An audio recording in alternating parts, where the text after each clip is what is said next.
చాలా మంది అంటూ ఉంటారు, ఇంత వయసు వచ్చింది, మగాడివి, మెచ్యూరిటీ లేదా నీకని చెప్పేసి అంటూ ఉంటారు. ఏ అబ్బాయి అయినా సరే వయసు పెరిగితే మగాడైపోతాడా?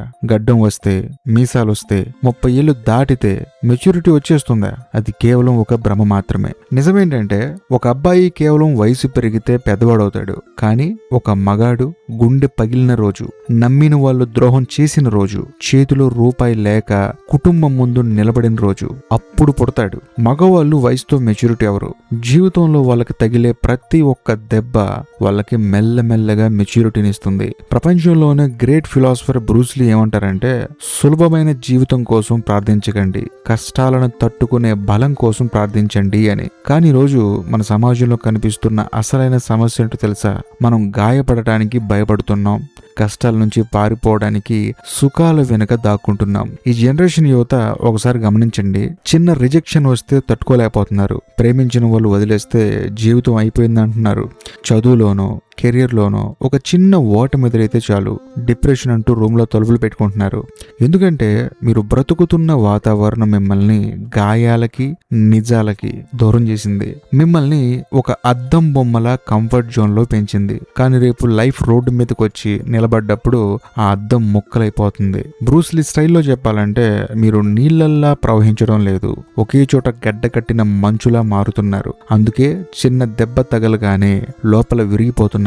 ఆ గాయాన్ని తట్టుకునే మానసిక బలం మీలో లేకుండా పోతుంది. మీరు అనుకుంటున్నారు జీవితం అంటే ఎప్పుడు ఒకేలా సాగిపోయే ఒక ప్రశాంతవంతమైన నది అని. ఎవరు మిమ్మల్ని ఏమనకూడదు, ఏ సమస్య మిమ్మల్ని తాకకూడదు, అంతా మీ కంఫర్ట్ జోన్ లోనే జరిగిపోవాలి. కానీ కంఫర్ట్ జోన్ అనేది ఒక అందమైన శ్మశానం. అక్కడ మీలోని అసలైన మగాడు ఎప్పటికీ పుట్టడు. బ్రూస్లీ ఎప్పుడు ఒక అద్భుతమైన ఉదాహరణ చెప్పేవారు. నువ్వు నీటిని కప్పులో పోస్తే అది కప్పు అవుతుంది, సీసాలో పోస్తే అది సీసా అవుతుంది, నీరు ప్రవహిస్తుంది లేదా అది దేన్నైనా పగలగొడుతుంది. నువ్వు నీటిలా మారు అని. కానీ మీరు ఏం చేస్తున్నారు తెలుసా? సమస్య రాగానే గడ్డ కట్టుకుపోతున్నారు, కదల్లేక ఒకే చోట ఆగిపోతున్నారు. జీవితం మిమ్మల్ని కొట్టడానికి ముందే మీ ఆలోచనలే మిమ్మల్ని సగం చంపేస్తున్నాయి. నిజమేంటంటే ఈరోజు యువత ఎదుర్కొంటున్న అతి పెద్ద సమస్య ఓటమి కాదు, ఓటమిని చూసి భయపడటం. మీకెవరైనా నో చెబితే తట్టుకోలేరు, ఎవరైనా మిమ్మల్ని తక్కువ చేసి మాట్లాడితే తీసుకోలేరు. ద్రోహం, రిజెక్షన్, ఒంటరితనం, నిందలు ఇవన్నీ జీవితంలో భాగం అని ఒప్పుకోవడానికి మీ ఈగో అడ్డొస్తుంది. మీరు వయసులో పెరిగే కొద్దీ బాధ్యతలని ఒక బరువులా చూస్తున్నారు, కానీ మిమ్మల్ని మీరు మార్చుకోవడానికి ఒక అవకాశంగా చూడటం లేదు. గాయం తగలగానే దానికి బ్యాండేజ్ వేసుకుని దాక్కోవాలని చూస్తున్నారు తప్ప ఆ గాయం మీకు ఏం నేర్పిస్తుందో గమనించడం లేదు. ఒక అబ్బాయి తనను తాను మార్చుకోకుండా ప్రపంచం మారాలని కోరుకున్నంత కాలం ఆ సమస్య అలాగే ఉంటుంది.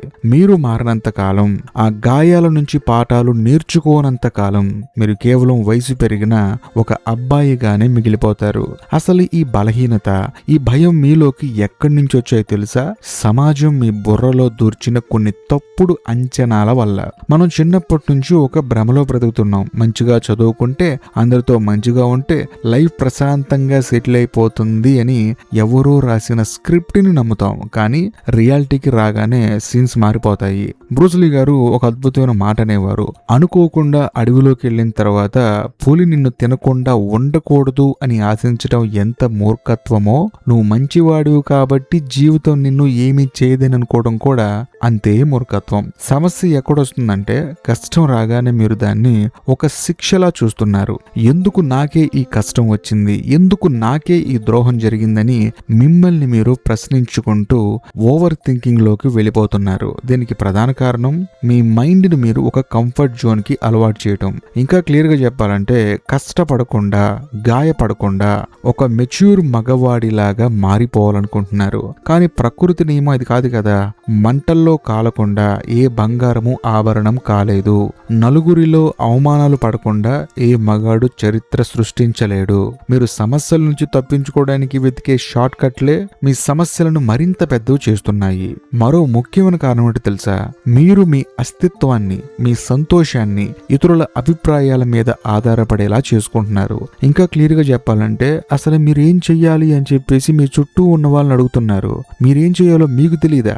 ఒకవేళ చేస్తే పక్కవాడు ఏమనుకుంటాడనే భయం, ఒకవేళ ఓడిపోతే సమాజం నన్ను ఎలా చూస్తుందో అన్న ఆందోళన. సో బ్రూస్ లీ గారు ఎప్పుడు ఒక మాట చెప్పేవాళ్ళు, నేను ఈ ప్రపంచంలో ఏ అంచనాలకి తగ్గట్టు బతకడానికి లేను, నువ్వు కూడా నా అంచనాలకు తగ్గట్టు బతకడానికి లేవు. కానీ మీరేం చేస్తున్నారు? అందరినీ మెప్పించాలని చూస్తున్నారు. అందరితో మంచి అనిపించుకోవాలనే ఈ తాపత్రయమే మీ లోపల బలహీనపరుస్తుంది. అంటే నేను అసలు ఓడిపోకూడదు, ఏ రంగంలో అడుగు పెడితే ఆ రంగంలో నేను నెంబర్ 1 స్థాయికి వెళ్ళిపోవాలి. ఒకవేళ నేను అడుగుపెట్టిన రంగంలో ఓడిపోతే చుట్టూ ఉన్న వాళ్ళ ముందు నేను జోకర్ని అవుతాను, ఊర్లో వాళ్ళ ముందు నా పరువు పోతుంది, ఆ తర్వాత నా జీవితం ఏంటని చెప్పేసి పిచ్చి పిచ్చి ఆలోచనలు పెట్టుకొని మీ జీవితాన్ని నాశనం చేసుకుంటున్నారు. ఎప్పుడైతే ఒక నమ్మిన వ్యక్తి మిమ్మల్ని వదిలేస్తాడో లేదా ఒకరు మిమ్మల్ని రిజెక్ట్ చేస్తారో మీ ప్రపంచం ఒక్కసారిగా కుప్పకూలిపోతుంది. ఎందుకంటే మీ బలం మీ లోపల లేదు, అవతలి వ్యక్తి చేతుల్లో ఉంది. మీరు గాయాలని ఒక శత్రువుల్లో చూస్తున్నారు, కానీ నిజానికి ఆ గాయాలు ఎందుకు వస్తాయో తెలుసా? మీ లోపల ఉన్న భ్రమలు తొలగించడానికి. మీరు ఎవరినైతే ప్రాణంగా నమ్ముతారో వాళ్ళే మిమ్మల్ని ముంచినప్పుడు అది మీకు ద్రోహంలా అనిపించవచ్చు, కానీ ప్రాక్టికల్ గా చూస్తే అది ప్రకృతి మీకు ఇచ్చిన ఒక కంటి వెలుగు. ఒరే పిచ్చోడా, ఎవరి మీద ఆధారపడకు, నీ కాళ్ళ మీద నువ్వు నిలబడు అని జీవితం నీకు నేర్పిన ఒక పచ్చి నిజం అది. కానీ మీరు ఆ నిజాన్ని స్వీకరించకుండా నాకే ఎందుకు ఇలా జరిగిందంటూ ఏడుస్తూ కూర్చుంటున్నారు. సమస్యల వెనుక ఉన్న పాఠాన్ని వదిలేసి కేవలం ఆ బాధని మాత్రమే పట్టుకొని వేలాడటం వల్లే ఈరోజు చాలా మంది యువకులు వయసు పెరుగుతున్నా మానసికంగా ఎదగలేకపోతున్నారు. సరే, సమస్య తెలిసింది కదా, మరి ఇప్పుడు ఏం చేయాలి? ఈ కష్టాల నుంచి, ఈ మానసిక బలహీనత నుంచి బయటపడటం ఎలా అంటే మాత్రం బ్రూస్ లీ గారు చాలా సింపుల్ ఫిలాసఫీ ఒకటి చెప్పారు. ఆలోచించడం మాత్రమే సరిపోదు, ఆచరించాలి. ఇష్టపడటం మాత్రమే సరిపోదు, చెయ్యాలి. మొదటి స్టెప్, మీ మైండ్ సెట్ ని పూర్తిగా మార్చండి. గాయాన్ని చూసి ఏడవటం ఆపేసి అది మీకు ఏం నేర్పిస్తుందో చూడటం నేర్చుకోండి. ఎవరైనా మిమ్మల్ని వదిలేసి వెళ్ళిపోయారా, వాళ్ళని తిడుతూ టైం వేస్ట్ చేయకండి. ఆ ఒంటరితనాన్ని మీ అస్త్రంగా మార్చుకోండి. ఆ సైలెన్స్ లో మీతో మీరు మాట్లాడుకోండి. నిజం ఏంటంటే మీకు తగిలిన ప్రతి దెబ్బ మిమ్మల్ని బలహీనపరచడానికి రాలేదు, మీ లోపల దాగున్న అసలైన మగాడిని బయటికి తీయడానికి వచ్చింది. బ్రూస్ లీ ఎప్పుడు తన మార్షల్ ఆర్ట్స్ లో ఒక సూత్రం నమ్మేవారు.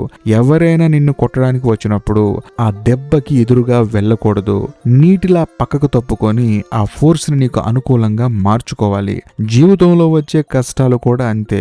ఓటమి ఎదురైనప్పుడు దాని నుంచి పారిపోవద్దు, లేదా దాంతో అనవసరంగా తలపడి ఈగోని పెంచుకోవద్దు. ఆ ఓటమిని ఒక రిఫరెన్స్ పాయింట్ గా తీసుకోండి. నేను ఎక్కడ తప్పు చేశాను, నా ప్రిపరేషన్ లోపం ఎక్కడుంది అని మిమ్మల్ని మీరు ప్రశ్నించుకోండి. గెలుపు కేవలం కాన్ఫిడెన్స్ మాత్రమే ఇస్తుంది, కానీ ఓటమి మాత్రం మీకు జ్ఞానాన్ని ఇస్తుంది. ఆ జ్ఞానాన్ని స్వీకరించడమే సమస్యను అధిగమించే మొదటి మార్గం. ఇక రెండో మార్గం, మీ ఎమోషన్స్ మీద కంట్రోల్ సాధించండి. చాలా మంది అబ్బాయిలు దెబ్బ తగలగానే ఎమోషనల్ అయిపోయి తప్పుడు నిర్ణయాలు తీసుకుంటారు. కోపంలోనో బాధలోనో రియాక్ట్ అయిపోయి ఉన్న జీవితాన్ని మరింత పాడు చేసుకుంటారు. ఇక్కడ బ్రూస్ లీ గారు ఒక అద్భుతమైన స్టోయిక్ అప్రోచ్ చెప్తారు. మనస్సుని ఖాళీ చెయ్యండి. రూపం లేకుండా, ఆకారం లేకుండా నీటిలా మారండి. నీటికి ఒక ప్రత్యేకమైన గుణం ఉంది. దాన్ని మీరు ఏ పాత్రలో పోస్తే ఆ పాత్రలా మారిపోతుంది, కానీ దాని అంతర్గత స్వభావాన్ని అది కోల్పోదు. జీవితంలో కష్టాలు వచ్చినప్పుడు కూడా మీరు అలాగే ఉండాలి. పరిస్థితులు మిమ్మల్ని ఎంత ఇబ్బంది పెట్టినా లోపల మీ స్థిరత్వాన్ని కోల్పోకూడదు. జేబులో రూపాయి లేనప్పుడు సమాజం మిమ్మల్ని తక్కువ చేసి చూడొచ్చు. ఆ టైంలో కోపంతో అరిస్తే లాభం లేదు. ఆ అవమానాన్ని సైలెంట్ గా లోపలికి తీసుకోండి. దాన్ని ఒక ఇంధనంగా మార్చుకొని మీ పని మీద ఫోకస్ పెట్టండి. మూడో మార్గం, దేనికి అతిగా రియాక్ట్ అవ్వకండి. బ్రూస్ లీ ఎప్పుడు ఒక మాట అనేవారు, నువ్వు ఎంత ఎక్కువ నిశ్శబ్దంగా ఉంటే అంత ఎక్కువ వినగలవు. ప్రపంచం మిమ్మల్ని విస్మరిస్తున్నప్పుడు సమాధానం చెప్పడానికి మీ శక్తిని అంతా ఖర్చు చేయకండి. మీ క్యారెక్టర్, మీ డిసిప్లిన్, మీ డిసిషన్స్ ఇవి మాత్రమే మీ కంట్రోల్లో ఉన్నాయి. పక్కవాడు మిమ్మల్ని ఎలా చూస్తున్నాడు అనేది మీ కంట్రోల్లో లేదు. కాబట్టి మీ చేతుల్లో లేని విషయాలను వదిలేయండి. మీ కంట్రోల్లో ఉన్న మీ బాడీని, మీ మైండ్ని, మీ స్కిల్ని ప్రతిరోజు అప్గ్రేడ్ చేసుకోండి. ఎప్పుడైతే మీరు ఇతరుల నుంచి అప్రూవల్ ఆశించడం ఆపేస్తారో అప్పుడే మీరు సగం సమస్యల నుంచి విముక్తులవుతారు. బాధ్యతను బరువుగా కాకుండా ఒక మగవాడిగా మీ డ్యూటీ స్వీకరించిన రోజు ఏ సమస్య మిమ్మల్ని ఆపలేదు. ఇప్పటి వరకు మనం సమస్య చూసాం, కారణాలు వెతికాం, అధిగమించే దారులు కూడా తెలుసుకున్నాం. మరి ఇక్కడి నుంచి మన జీవితాన్ని నెక్స్ట్ లెవెల్కి ఎలా తీసుకెళ్ళాలి? ఒక సాధారణ అబ్బాయి స్థాయి నుంచి గాయాలను గెలిచిన ఒక పరిపూర్ణమైన మగవాడిగా ఎలా మారాలి అంటే మాత్రం బ్రూస్లీ జీవితాంతం ఒకే సూత్రాన్ని నమ్మారు. సొంతంగా తెలుసుకోండి, సొంతంగా అనుభవించండి, నీదైన శైలిని నువ్వే నిర్మించుకో. జీవితాన్ని మెరుగుపరుచుకోవాలంటే మొదట మీరు చేయాల్సింది మిమ్మల్ని మీరు ఒక కఠినమైన క్రమశిక్షణలో అంటే డిసిప్లిన్ లోకి తెచ్చుకోవడం. ఎమోషన్స్ కంటే మూడ్స్ కంటే డిసిప్లిన్ చాలా పవర్ఫుల్. ఈరోజు నా మూడ్ బాగాలేదు కాబట్టి పని చేయను, ఈరోజు బాధగా ఉంది కాబట్టి పడుకుంటాను అనే ఆలోచనని చంపేయండి. పరిస్థితులు ఎలా ఉన్నా, మీ మనసు ఎంత ఏడుస్తున్నా మీరు చెయ్యాల్సిన పనిని ఖచ్చితంగా పూర్తి చేయండి. అలా పూర్తి చేయడమే అసలైన మెచ్యూరిటీ. రెండవది, ప్రతి అనుభవాన్ని ఒక అప్గ్రేడ్ లా చూడటం నేర్చుకోండి. బ్రూస్లీ మార్షల్ ఆర్ట్స్ లో ఎన్నో స్టైల్స్ నేర్చుకున్నారు, కానీ వీటికి బానిస అవ్వలేదు. ఆయన అనేవారు, నీకు ఉపయోగపడే దాన్ని స్వీకరించు, ఉపయోగపడని దాన్ని వదిలేయి, నీదైన ప్రత్యేకతను దానికి జోడించు. మీ జీవితంలో కూడా అంతే. ప్రతి ద్రోహం మీ కళ్ళను తెరిపించాలి, ప్రతి ఓటమి మీ క్యారెక్టర్ని మరింత స్ట్రాంగ్గా బిల్డ్ చేయాలి. ఒకరోజు మీరు వెనక్కి తిరిగి చూసుకున్నప్పుడు నిన్ను ఏడిపించిన ఆ కష్టాల రోజులకే మీరు థ్యాంక్స్ చెప్పుకునేలాగా మీ ఎదుగుదల ఉండాలి. ఎందుకంటే అవే లేకపోతే ఈరోజు మీలో ఈ లీడర్షిప్ అవ్వచ్చు, ఈ గట్స్ అవ్వచ్చు, మీలో ఉండేవి కాదు కదా. బాధని ఒక శాపంగా కాకుండా జీవితం మీకు రాసిన ఒక సిలబస్ గా భావించండి. సమస్యలు మిమ్మల్ని బ్రేక్ చేయడానికి రాలేదు, మిమ్మల్ని రీబిల్డ్ చేయడానికి వచ్చాయని నమ్మండి. చివరిగా ఒక పచ్చి నిజం, ఈ ప్రపంచంలో ఏది శాశ్వతం కాదు. మీ కష్టాలు కూడా. మిమ్మల్ని కాలం మార్చకూడదు, మీ అనుభవాలు మార్చాలి. వయసు పెరిగితే ముసలి వాళ్ళు అవుతారు తప్ప మెచ్యూర్డ్ మెన్ అవ్వలేరు. గుర్తుంచుకోండి, గాయం లేని మనిషికి అనుభవం ఉండదు, కానీ గాయాలను గెలిచిన మనిషి ముందు ఈ ప్రపంచం కూడా మోకరెళ్తుంది. ఇకపై ఏ కష్టానికి తల వంచకండి, నీటిలా ప్రవహించండి. అవసరమైతే బండరాళ్లను కూడా బద్దలు కొట్టండి. మీ జీవితానికి మీరే శిల్పి, ఆ గాయాలే మీ ఉరులు. మిమ్మల్ని ఒక అద్భుతమైన శిల్పంగా మార్చుకుంటారనుకుంటున్నాను. ఈ వీడియో కనుక మీకు నచ్చితే లైక్ చేయండి, షేర్ చేయండి. ఈ వీడియోపై మీ అభిప్రాయాన్ని కామెంట్ చేయండి. బాయ్.